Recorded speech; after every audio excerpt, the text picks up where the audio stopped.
जय हिंद दोस्तों। जैसे आप लोगों को पता है, बिहार डीएलएड का एग्ज़ाम 5 जून से 15 जून के बीच स्टार्ट हो रहा है। आप लोगों की तैयारी कैसे चल रही है आप कमेंट करके बताइएगा। और हम जो है ना अपने चैनल के माध्यम से आपको सामाजिक अध्ययन और सामाजिक विज्ञान का 20-20 क्वेश्चन का टेस्ट सीरीज जो है ना स्टार्ट किए हुए हैं, जो प्रत्येक दिन आपको इस चैनल पर अपलोड होता है। तो अगर आप लोगों ने मेरे चैनल को नहीं देखा है और इस सीरीज़ को नहीं ज्वाइन किया है तो प्लीज़ मेरे चैनल को सब्सक्राइब कर ले, एक्सप्रेस स्टडी को, और इसका लाभ उठाए। इसमें जो भी इम्पोर्टेंट क्वेश्चन जो प्रबल संभावना है एग्जाम में पूछे जाने की प्रीवियस ईयर के अकॉर्डिंग जो है ना ये बनाया गया है। आप यकीन मानिए बहुत ही आपको हेल्पफुल होने वाला है एग्ज़ाम के लिए और बहुत ही फ़ायदे होंगे। तो आप एक बार ज़रूर इसको देखिए। अगर आप लोगों को इसका PDF चाहिए तो PDF की सुविधा भी है। आप मेरे टेलीग्राम चैनल को ज्वाइन कर सकते हैं, एक्सप्रेस स्टडी, और या व्हाट्सएप के माध्यम से भी आप इसको PDF लोड कर सकते हैं। जो मेरा यहाँ नंबर दिया गया है, व्हाट्सएप नंबर दिया गया है 9708933970। आप इस पर व्हाट्सएप भी कर सकते हैं और PDF ले सकते हैं। तो चलिए स्टार्ट करते हैं आज का मेरा इम्पोर्टेंट क्वेश्चन। 20 क्वेश्चन जो सामाजिक अध्ययन का है, देखिए बहुत ही इम्पोर्टेंट होने वाला है। आप एक बार ज़रूर देखिए इसको। देखिए आज का मेरा पहला क्वेश्चन है, किस संविधान संशोधन के अनुसार लोकसभा का कार्यकाल 6 वर्ष किया गया था? किस संविधान संशोधन के अनुसार लोकसभा का कार्यकाल 6 वर्ष किया गया था? देखिए मेनली लोकसभा का कार्यकाल जो होता है 5 वर्षों का होता है, लेकिन 1975 में जो है ना, कब 1975 में लोकसभा का कार्यकाल जो है ना 6 वर्ष कर दिया गया था। 6 वर्ष कर दिया, क्यों? क्योंकि उस समय जो है ना आंतरिक अशांति के कारण आपातकाल लगा हुआ था, जिसके कारण इसका कार्यकाल 5 वर्षों से बढ़ाकर कितना कर दिया गया था? 6 वर्ष कर दिया गया था। उस समय जो हमारे प्रधानमंत्री थे इंदिरा गांधी जी थे, जिस समय यह 1975 में जो है ना 6 वर्ष किया गया था। ये जो इसका आंसर जो होगा कि इसका आंसर जो हो जाएगा आपका 42वां संविधान संशोधन। 42वां संविधान संशोधन के तहत आपको ये जो है ना 5 वर्ष के कार्यकाल को 6 वर्ष तक के लिए बढ़ा दिया गया था। अगला क्वेश्चन देखते हैं, निम्नलिखित में कौन सा अधातु खनिज है? इसमें से बताना है आपको, निम्नलिखित में से कौन सा अधातु खनिज है। जो धातु नहीं है बल्कि क्या है, अधातु है। तो अधातु खनिज कौन सा है? तो इसमें आपका हो जाएगा चूना पत्थर। देखिए चूना पत्थर जो है ना ये अधातु खनिज है, जबकि बाद बाकी जो जितना में है ये सभी क्या है, धातु खनिज है। शीशा हो गया, कॉपर हो गया, आपका टीन हो गया, ये सभी धातु है, जबकि चूना पत्थर अधातु है। इसका कभी कल जो है ना रासायनिक सूत्र पूछ लिया जाता है, तो याद रखिएगा इसका चूना पत्थर का रासायनिक सूत्र होता है CaCO3। इसका रासायनिक सूत्र होता है। चलिए आगे क्वेश्चन देखते हैं, भारत के कितने राज्यों में विधान परिषद है? कितने राज्यों में विधान परिषद है? तो देखिए 6 राज्यों में जो है ना आपका विधान परिषद है। वो कौन कौन सा राज्य है जिसमें विधान परिषद है? तो आपको याद रखिएगा, महाराष्ट्र है आपका, एक पहला आपका महाराष्ट्र, दूसरा है कर्नाटक, तीसरा है आंध्र प्रदेश, चौथा है तेलंगाना, पांचवा है आपका उत्तर प्रदेश यूपी, और छठा है आपका बिहार। इसमें जो है ना आपको कभी कभी ऐसे पूछ लीजिए, इसमें 4 ऑप्शन देंगे और एक जो है ना अदर स्टेट का नाम देंगे और उससे पूछ लिए जाएंगे इसमें से कौन सा जो है ना किस स्टेट में विधान परिषद नहीं है। तो सबसे ज़्यादा जो ऐसा ऑप्शन दिया जाता है वो आपको केरल दिया जाता है। केरल जो इसमें विधान परिषद नहीं है, और इसको ऑप्शन देके आपको पूछ लिया जाएगा कि किसमें इसमें नहीं है। केरल और कर्नाटक दो में कन्फ्यूजन ज़्यादा होती है, तो याद रखिएगा केरल में विधान परिषद नहीं है जबकि कर्नाटक में है। चलिए अगला क्वेश्चन देखते हैं, समुद्री मार्ग में विश्व का परिभ्रमण सबसे पहले किसने किया था?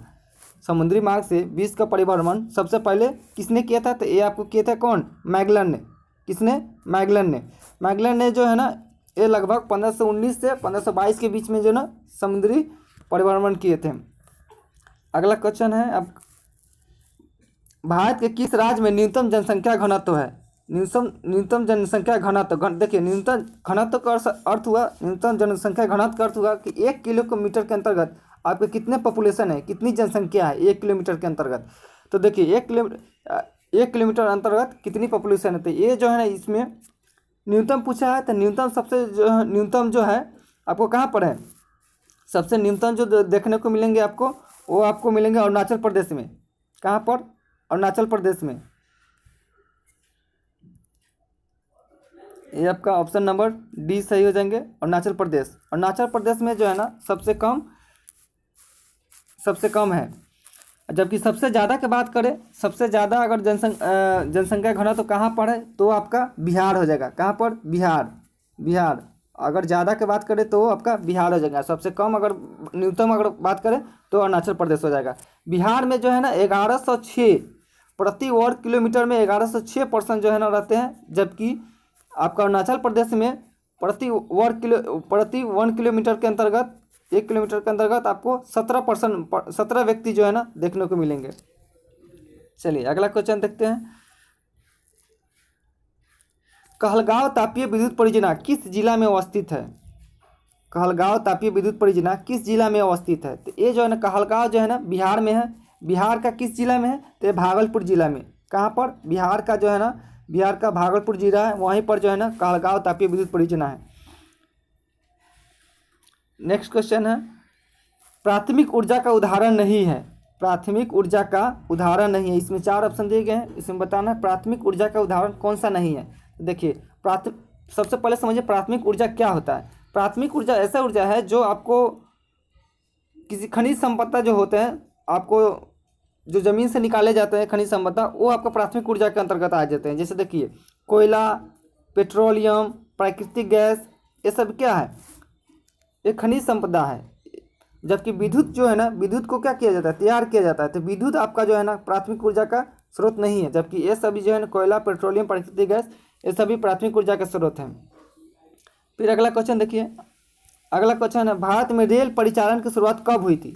रेल परिचालन कब हुई थी? देखिए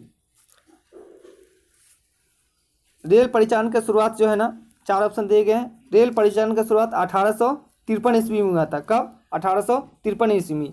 ये जो 1853 ईस्वी में हुआ था रेल परिचालन की शुरुआत, कहाँ से कहाँ तक हुआ था? सबसे पहले कहाँ से कहाँ तक पूछ लिया जाता है, कहाँ से कहाँ तक ट्रेन चलाया गया था? तो ये जो है ना आपका मुंबई से थाने के बीच। कहाँ? मुंबई से थाने के बीच जो है ना सबसे पहले थाने के बीच जो है ना ये चलाया गया था, ट्रेन चलाया गया था। कब? 1853 में। इस समय जो वायसराय जो थे कौन थे? लॉर्ड डलहौजी जो थे, उन्होंने ही इसको शुरुआत किया था मुंबई से थाने के बीच। कब? 1853 में। अगला क्वेश्चन देखिए, भोपाल गैस त्रासदी के लिए जिम्मेदार गैस कौन था? जो भोपाल में बहुत गैस का रिसाव हो गया था, जिसमें बहुत सारे लोगों की मृत्यु हो गई थी, इसके लिए भोपाल गैस त्रासदी के लिए जिम्मेदार गैस कौन था? ये था आपको मिसाइल आइसोसाइनाइड। कौन सा था? मिसाइल आइसोसाइनाइड, माफ कीजिएगा, मिथाइल आइसोसाइनाइड था। MIC methyl isocyanide. ये जो है ना भोपाल में हुआ था, मध्य प्रदेश में। और इसमें ये जो कंपनी का नाम, कभी कभी कंपनी का नाम भी पूछ लिया जाता है, तो याद रखिएगा इस कंपनी का नाम था यूनियन कार्बाइड। क्या था नाम? यूनियन कार्बाइड नामक कंपनी था, और कार्बाइड का ये फैक्ट्री भी था। चलिए अगला क्वेश्चन देखते हैं। नेक्स्ट क्वेश्चन है मेरा,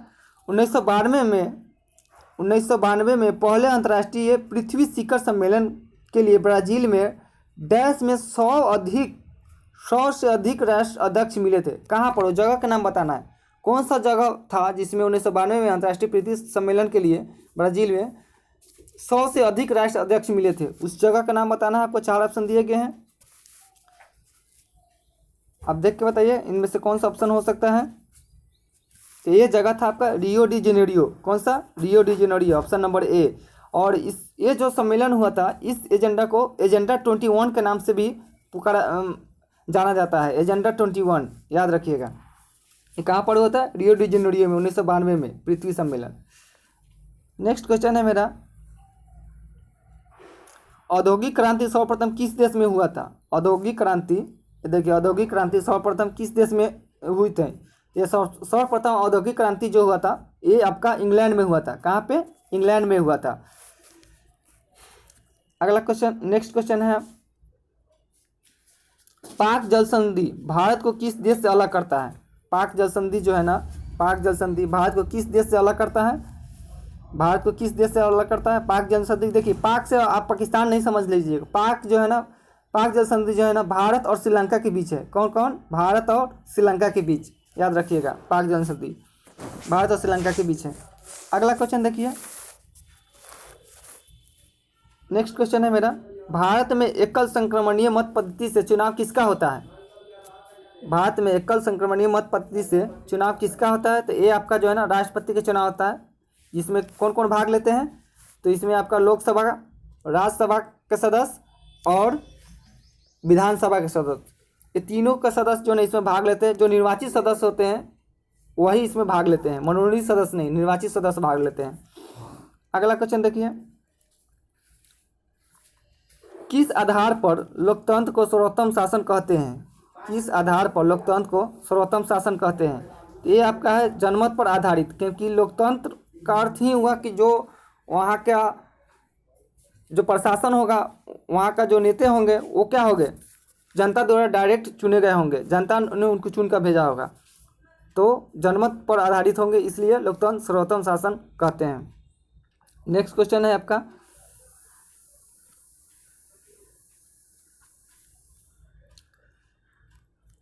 सत्ता में भागीदारी का सही लाभ क्या है? अगर कोई सत्ता में भागीदारी लेता है तो उसका सही लाभ क्या है? तो इसका देखिए, सत्ता में भागीदारी के लिए सही लाभ क्या होना चाहिए? विभिन्न समुदायों के बीच टकराव में कमी, विभिन्न समुदायों के बीच टकराव में कमी। अगर आप सत्ता में भागीदारी होना चाहिए तो ऐसा नहीं कि बहुत जाति धर्म ये सब में बांट दीजिए और आप जो है ना सत्ता का लाभ लीजिए, ऐसा नहीं। सत्ता में अगर भागीदारी आप लाभ लेना चाहते हैं तो सभी समुदायों के, सभी जातीय धर्म के लोगों को एक साथ जोड़ कर रखिए। नेक्स्ट मेरा क्वेश्चन है, अगला क्वेश्चन है, ऊपरी सिलेसिया जर्मन और पोल्स दोनों द्वारा आबादी वाला क्षेत्र था। राष्ट्र संघ ने जर्मनी और पोलैंड के बीच अपर सिलेसिया के मुद्दे का समाधान कैसे किया? इस मुद्दे का समाधान कैसे किया? तो इसका ऑप्शन हो जाएगा, देख लीजिएगा, इसका ऑप्शन नंबर हो जाएगा कितना? सी, क्षेत्र को विभाजित करके। जिस क्षेत्र के लिए दोनों के बीच जो है ना आपस में टकराव था, उसको क्या किया? उस क्षेत्र को विभाजित कर दिया, बांट दिया दोनों के बीच में और उसका समाधान कर दिया। नेक्स्ट क्वेश्चन देखिए, मेन कैंप किसकी रचना है? ये जो है मेन कैंप किसकी रचना है? तो ये जो है ना मेन कैंप जो है ना हिटलर की रचना है। हिटलर का जो है ना आत्मकथा कौन सा है? Main camp. इसमें इसको मेन कैंप जो है ना इसका और नाम से भी जाना जाता है, मेरा संघर्ष नाम से पुस्तक है। ये जो है ना हिटलर का है। अच्छा, एक और इसमें हिटलर के बारे में जान लीजिए। हिटलर जो है ना, इन्होंने एक अपने पार्टी का गठन किया था जिसका नाम था नाजी पार्टी। याद रखिएगा, नाजी पार्टी हिटलर का पार्टी था, नाजी पार्टी का गठन किया था हिटलर ने। अगला क्वेश्चन है, प्रथम विश्व युद्ध का तत्कालीन कारण क्या था? प्रथम विश्व युद्ध का तत्कालीन कारण क्या था? तो देखिए, प्रथम युद्ध का तत्कालीन कारण जो था, ऑप्शन नंबर सी हो जाएंगे आपका। ऑस्ट्रेलिया में युवराज की सेराजेवा में हत्या, माने ऑस्ट्रेलिया के युवराज जो थे उनका सेराजेवा में हत्या। इसका और थोड़ा विस्तार से जानते हैं। देखिए, ये जो है ना ऑस्ट्रेलिया और हंगरी के शासन के उत्तराधिकारी थे कौन? फर्डिनेंड, जिन्होंने बोस्निया में सेराजेवा के दौरा कर रहे थे। ये जगह का नाम है, सेराजेवा जो है ना जगह का नाम है, जहाँ का ये दौरा कर रहे थे उसी समय इनको जो है ना गोली मारकर हत्या कर दिए गए थे, जिस कारण से मुद्दा और भड़क गया और प्रथम विश्व युद्ध का कारण बना, तत्कालीन कारण बना। अगर प्रथम विश्व युद्ध की बात करें तो ये आपका 28 जुलाई को स्टार्ट हुआ था। कब? 1914 में स्टार्ट हुआ था और इसको ख़त्म हो गया नवंबर 1918 में जो है ना ये ख़त्म हो गया था प्रथम विश्व युद्ध।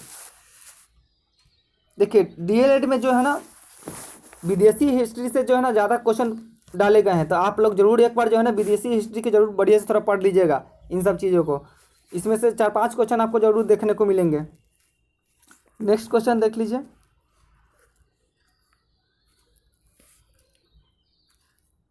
मेरा नेक्स्ट क्वेश्चन है, देखिए, दालों के लिए निम्नलिखित में से कौन सा सही नहीं है? कुछ ऑप्शन दिए गए, 4 ऑप्शन दिए गए हैं, उसमें से बताना है दालों के लिए जो है ना इसमें से कौन सा ऑप्शन जो है ना सही नहीं है। तो देखिए, पहला ऑप्शन है आपका, दालें रबी और खरीफ दोनों मौसम में उगाई जाती है, ये सही है। दलहन फलीदार फसलें हैं, बिल्कुल सही है, दलहन फलीदार फसलें हैं। वे अन्य फसलों के साथ रोटेशन में उगाए जाते हैं, हाँ ये भी सही है, अन्य फसलों के साथ भी उगाए जाते हैं। अगला क्वेश्चन देखिए, दालों को गहन सिंचाई सुविधा की आवश्यकता होती है। देखिए, दालों के लिए ज़्यादा गहन सिंचाई की सुविधा की आवश्यकता नहीं होती, इनको ज़्यादा पानी की जरूरत नहीं होती है दालों के लिए। ये जो है ना, इनको गहन सिंचाई की आवश्यकता नहीं होती है। तो ये ऑप्शन नंबर डी जो है ना आपका गलत हो जाएंगे। अगला क्वेश्चन देखिए, नेक्स्ट क्वेश्चन है मेरा और आखिरी क्वेश्चन है, भारत में प्रेस का जनक किसे कहा जाता है? भारत में प्रिंटिंग प्रेस का जनक किसे कहा जाता है? ये भारत में प्रिंटिंग प्रेस का जनक किसे कहा जाता है? तो इनको जो है ना जेम्स ऑगस्ट हिक्की को जो है ना भारत में प्रेस का जनक कहा जाता है। इन्होंने पहला प्रिंटिंग प्रेस सन 1684 में बम्बई में स्थापित किया था। किसने? ईस्ट इंडिया कंपनी ने। और इसी में स्वतंत्र तथा तटस्थ पत्रकारिता के क्षेत्र में प्रथम प्रयास जेम्स अगस्ट हिक्की ने ही शुरू किया था, जिसमें से प्रथम समाचार पत्र छपा था जिसका नाम था बंगाल गजट। कौन सा था? अगर प्रथम समाचार का नाम पूछे तो वो था बंगाल गजट, जो कब प्रकाशित हुआ था? 1780 में। 1780 में। इस प्रकार हमने 20 क्वेश्चन को डिस्कस कर दिया है विथ एक्स्ट्रा फैक्ट के साथ।